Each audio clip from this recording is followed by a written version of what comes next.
trial for the man accused of raping and murdering a 14-year-old girl in Rochester 40 years ago began once again today. The initial trial of Timothy Williams was declared a mistrial in December due to jury misconduct. Isabel Garcia joins us with more details as a jury is seated in the Wendy Jerome cold case.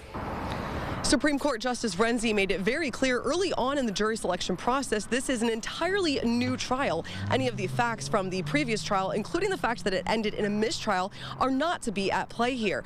Other elements are also adding to this layer of ensuring impartiality.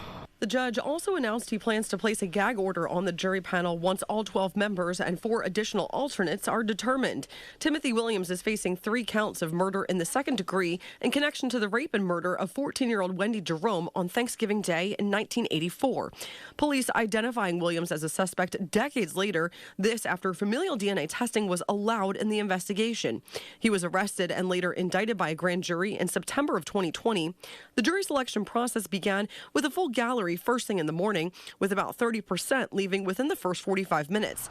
Judge Renzi excusing anyone stating they heard or saw anything about the high-profile case in the news. Monroe County District Attorney Sandra Dorley spoke with us about how she is approaching this selection process, also offering some insight as to how the Jerome family is handling the start of this retrial. We don't want, the jury to, be listening to the news.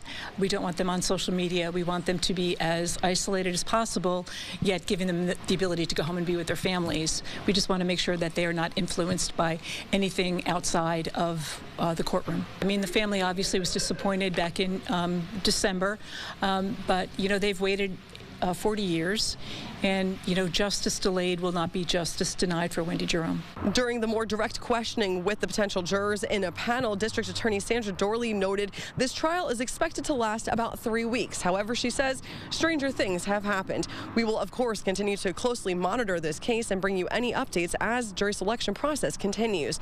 For now, reporting outside the Hall of Justice, Isabel Garcia, News 8.